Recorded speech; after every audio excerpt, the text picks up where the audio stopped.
Today I wanted to talk to you about being in this isolation period and this thing that we're all kind of like going through together, and being able to continue and to be able to make work and not lose our minds and, just figure out a new way of being.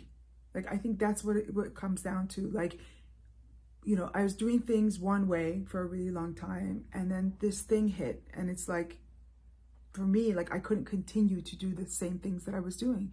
So it's either like die or shift. Like, you make changes, or you kind of like are stuck, you're frozen. And I didn't want to be stuck. I didn't want to be frozen. I wanted to find a new way to be, and I wanted to move forward, and I wanted to keep making work, because that's like my sanity. Like, the worst thing I could have done was to just completely, stop.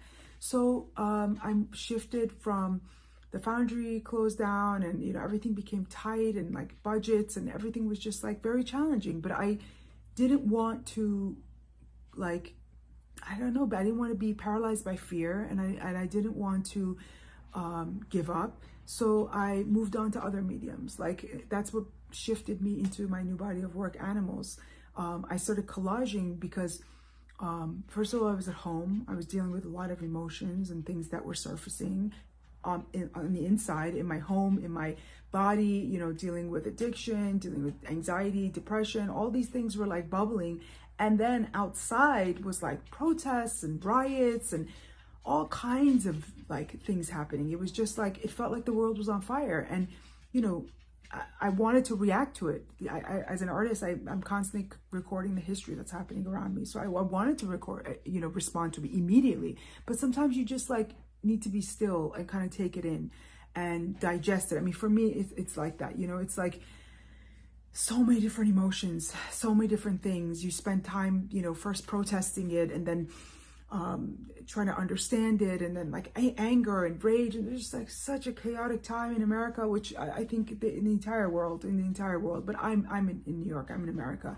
And it just took me a minute to like be like, okay, I just need to sit with this and be still, and like try to like figure out like how to respond to it, because for me, it's not like necessarily the work doesn't come from like, oh, this work is about this moment in history. It's like, it's not just like the elections and the protests. It's like the feelings, the emotions, the frustration, the anger, the pain.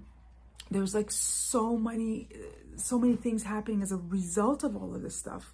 And it's like, it's just, sometimes it's just too much. The stuff that's happening to animals in factory farms, people losing their livelihood, losing their work, losing their, their homes. It was just like so much happening. And then you have your own personal stuff that you're going through. So, it took me a while, and then but the collaging started immediately. It took me a minute to like figure out titles and how do I want to make this work, and what does it mean to me? But meanwhile, my hands, because like, I think that's why I work with like so many hands, and I'm obsessed with them, because like, there's something about bronze, and there's just something about even like prosthetics, but mostly like just bronze, like hands and feet that are cast from the body. I feel like my hands wouldn't stop like moving, like they needed to do something, like especially when everything was getting super crazy. So I just immediately started collaging. I was like, let me do this until I figure out like how the rest is gonna like come together. And I was just like a mad woman, like back to back, like making collages, and that's how I kind of got through this whole thing. And that's how the work shifted. And it wasn't like, this one thing that was inspiring me. It wasn't like, oh, I'm listening to this, music, or I'm like watching these films. It was like everything all at once.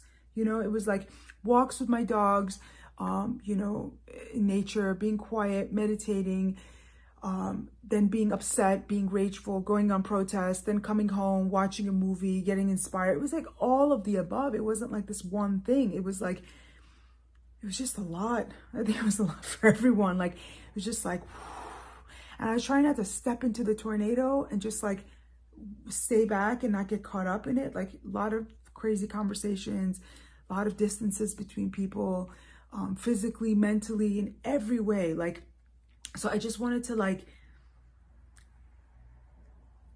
listen and hear it, understand it, and try to make work in response to it. And it's not even always like that clear. You just, stuff is happening, life is happening around you, and you're taking it in, you're in it, you're digesting it. And for me, the way I can deal with life, deal with other people, deal with myself, is to make the work.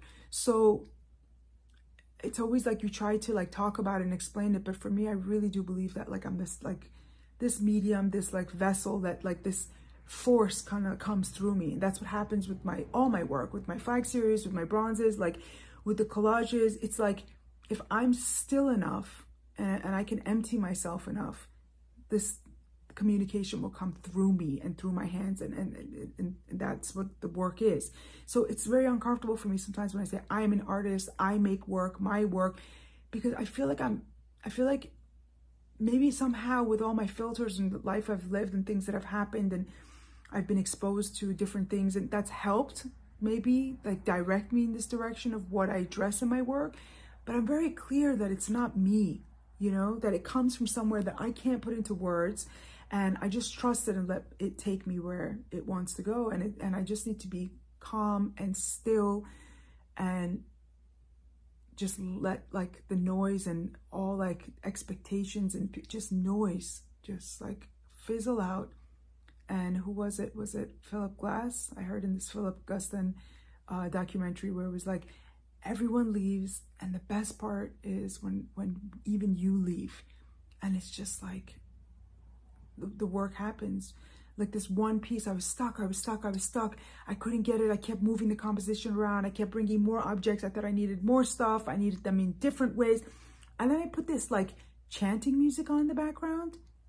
The piece was finished in like, I mean, at least the composition of it, in like the duration of the chanting. Like, I think it was like 10 to 15 minutes. And it was incredible because my mind left. My mind was no longer in this state of like, oh, I'm going to control this. Oh, I got this. It was like, no, I don't got this. I don't. It's like, this is not about me. I just need to let it come. And the piece was complete. And I never forget that experience. And I always want to get back to that place where it was like, I even leave, you know, and that's when the work happens. You know, it's like, it's just like, it's like magic.